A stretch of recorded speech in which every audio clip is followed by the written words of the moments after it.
In the middle of the 14th century, a catastrophe on a scale that's, well, almost impossible to imagine swept across the known world. It wasn't an army. It wasn't a volcano. It was a tiny little organism that would not only kill millions of people, but would end up fundamentally changing the very words we speak. So let's just jump right into that because it's a wild question, right? We usually think language just kind of evolves slowly over hundreds of years. But what happens when a single event literally wipes out half the speakers in just a few short years?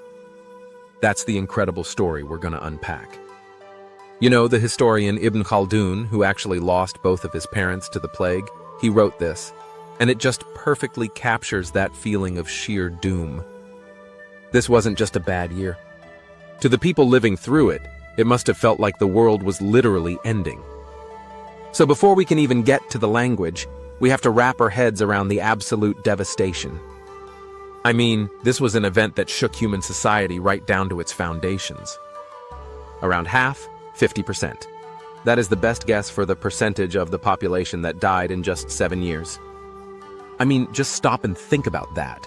1 out of every 2 people you knew gone. This wasn't a crisis. It was a total reset of the human landscape.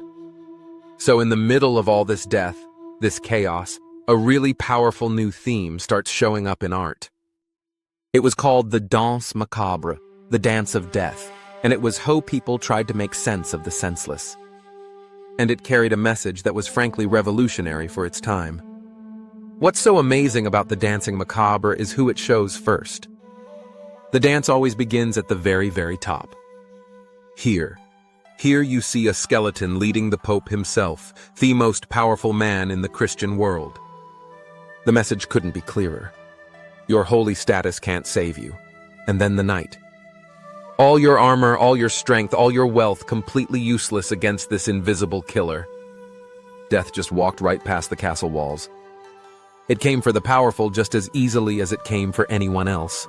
And finally, the peasant. This is what it was all about. This was the terrifying new reality. Death was the great equalizer. It didn't ask for your title. It didn't check your bank account. Everyone was in the dance together. And that shared vulnerability, well, it was about to change everything. Okay, so you have half the population gone.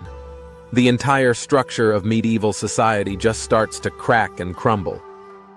The world that comes out the other side of the plague is almost unrecognizable.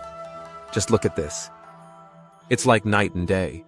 Before the plague, there were too many people, not enough jobs. Peasants were serfs, basically tied to the land with zero power and terrible pay. After the plague, the world is flipped upside down. Suddenly, workers are rare. They're valuable. And for the first time in, well, forever, the common person had real power. And listen, this isn't just us looking back with modern eyes. People at the time were in total shock. This writer from a cathedral complained that workers were demanding triple wages and acting all high and mighty. You can almost feel the panic in his writing. This massive power shift was real. It was immediate, and it terrified the old guard. Of course, the establishment tried to stuff the genie back in the bottle. In England, they passed this statute of laborers to try and force wages back down to the old levels. But here's the thing. You can't argue with supply and demand. With so few workers, the law was pretty much impossible to enforce. The old feudal system was breaking down in real time. And this is where it all comes back to language. All of this social chaos created a huge power vacuum, and that vacuum wasn't just filled by new people. It was filled by a new language. So here's the step-by-step for England. For centuries after the Norman invasion, French was the language of the rich and powerful. Law, court, poetry, all in French. But the plague hit the crowded towns and monasteries the hardest, which meant the French-speaking elites died in huge numbers. So who took their jobs? English speakers from the countryside. The very people whose labor was suddenly worth a fortune. And as their economic power grew, so did the status of their language. And the proof is right there in the culture. All of a sudden, English was seen as a worthy language for serious art. Before the plague, a huge project like the Canterbury Tales would have been written in French or Latin. But after, you get Geoffrey Chaucer, who chose to write this absolute masterpiece in English. That's not a coincidence. It's a sign that the whole world had changed. Now what's so fascinating is that this wasn't just an English story.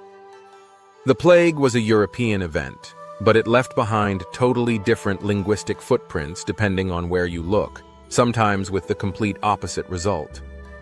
Let's hop over to Ireland. The towns and forts were mostly English-speaking colonies.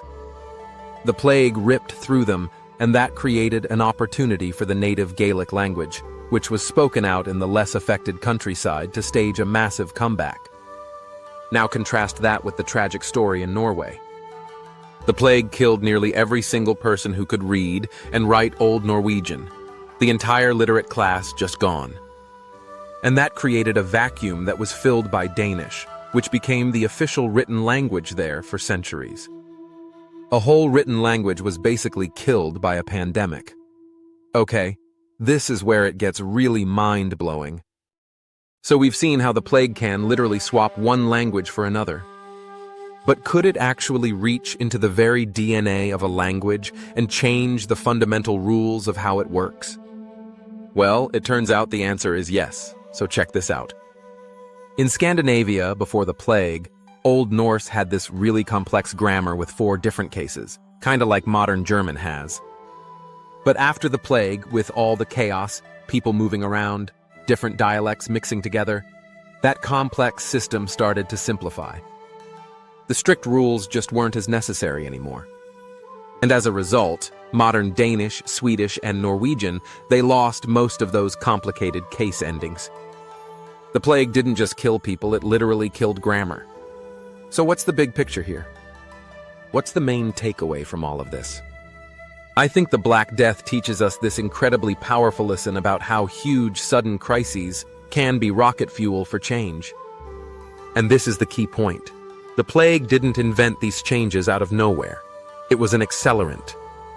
It took all these trends that were already kind of bubbling under the surface, like the slow decline of feudalism or the simplification of grammar, and it just hit the fast-forward button.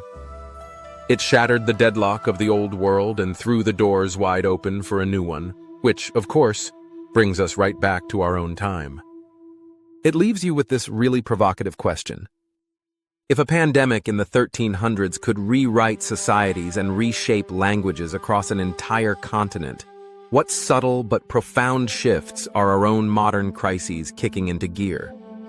What history is being written right now that we won't even be able to see clearly for another 100 years?